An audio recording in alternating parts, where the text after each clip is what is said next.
Hi guys, hope you're all doing well. Leon Savaş coming yet with another build video. Today I would like to show you guys a build that I think is pretty cool and unique because with this build you can both deal considerable amounts of damage and also boost up your team's damage. You guessed it, we're gonna be looking at my semi-support Reclaimer DPS build. Now without further ado, let's take a look at pieces and guns that I'm using. We're using two piece of frontline set that is come out with from 1.5 update, and we're using 4-piece reclaimer as is stated. And let's just take a look at my chest piece. We're using frontline chest piece with stamina as main stat, and we're using armor, damage turrets, ammo capacity on it. As I said in my both of two PV videos earlier, damage turrets and armor on chest is pretty crucial when you're doing PV content, and these are the best stats that you can get. And let's move on to our mask. We're using damage turrets and armor damage.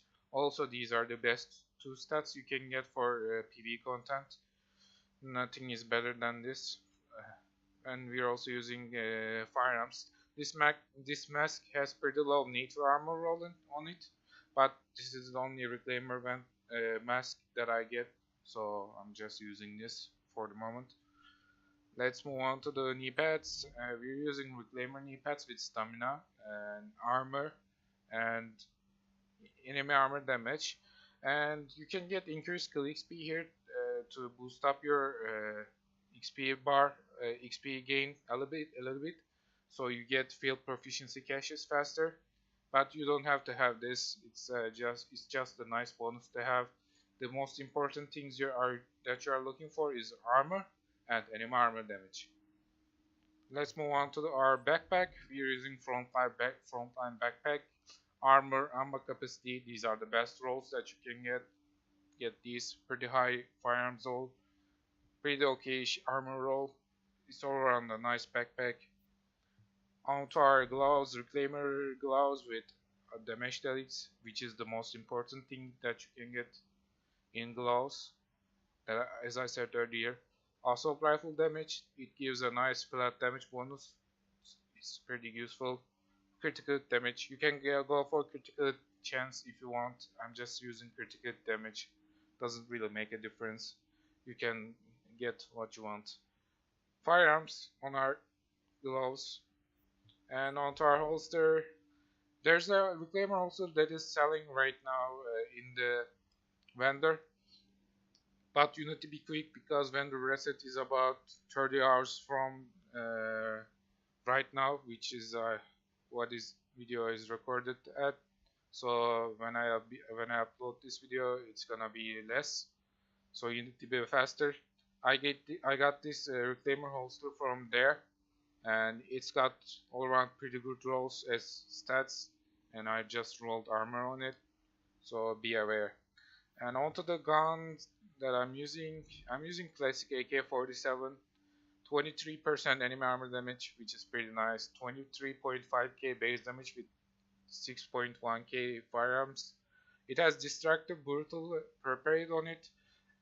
Ideally you would wanna get ferocious on the bottom slot, but this is the one that I get and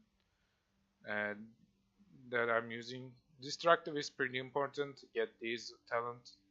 Brutal, if you're going for headshots, if you're not responsive would be better I guess, or competent.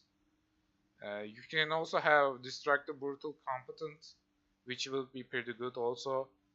So it depends on your luck. I didn't get lucky and get anything better than this, so that's it.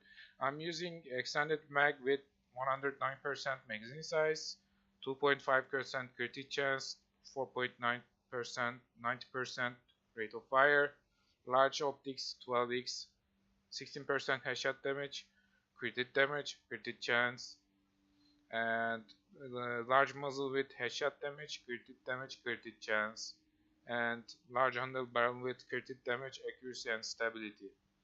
On to our Pakan, 12% damage to target out of cover, 17.5k base damage, brutal, destructive, ferocious. Now this is the ideal talents that you would wanna get, but as I said, on your that you wanna get on your AK-47. But as I said, I didn't get these rolls. You can also use this gun if you don't have classic AK-47, but if you take a look at the base damage difference, there's a lot of base damage difference, so I guess, and then there's also a very high difference in enemy armor damage. If you take a look at my character stats right now, you can see that we have 57.5% enemy armor damage, which is a lot, and also 24% damage to this. That goes up to 44% with the water that we're drinking. So you're gonna be dealing a lot of damage with this build, and you're also gonna be boosting up your team's damage. So, and that's about it. Onto the talents that I'm using. Oh, this is my PvP. Let me change it real quick. I'm using one is none, precision, critical save, and on the move. On the move makes us pretty strong. And I forgot to talk about the 2-piece set bonus that Frontline gives. It gives you 15% protection from elites, which makes you a little bit more tankier when you're facing against mobs. You can also make this build a lot more sportier. I mean, you can go for electronics, one-piece electronics, and you can go for first aid ally heal modes to heal your allies better, and you can also use your heal with defibrillator. So if you take a look at defibrillator heal, it heals 98k ally heal with just only 85k skill power. So if you don't want to go with a frontline set, you can go with like specialized backpack with electronics roll, and I don't know, maybe Barrett's bulletproof chest, and heal your allies like 150k, 160k, depends on your skill power.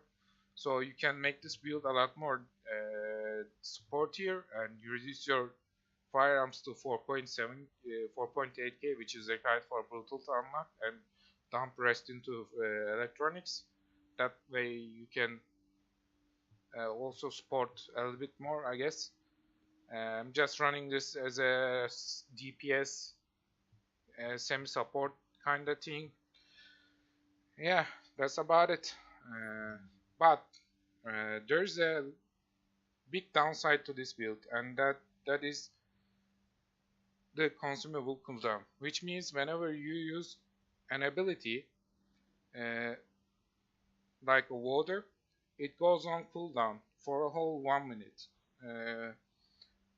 and you need to wait for it to come back to use it again. So to make this build much more effective in PvE content and make Reclaimer a good build for PvE again, I suggest Massive to remove consumables cooldown on water.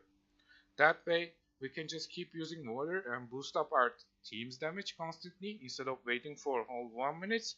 Now I don't want them to remove the cooldowns on anything else, because those can be spammed on PvP, like canned food, which gives you 40% healing effect, or soda, which gives you 30% cooldown reduction, and so on. These would give massive advantages in combat, so whoever's group has Reclaimer will win the fight. We don't want another 1.3 Reclaimer, do we? But with the change that I'm suggesting, Reclaimer can very well become a solid support build for PvE content and still be balanced for PvP.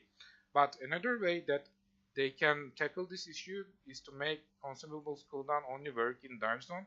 So whenever you enter Dark Zone, you get consumables cooldown. But whenever you're outside of Dark Zone, you don't get it. You can just spam everything to your heart's content, but I don't think that would be possible in terms of coding, or it would be buggy as hell, because it's the Division we're talking about after all, right guys? Anyways, if you enjoyed this video, give it a thumbs up, comment, and subscribe, and until next time, stay awesome guys.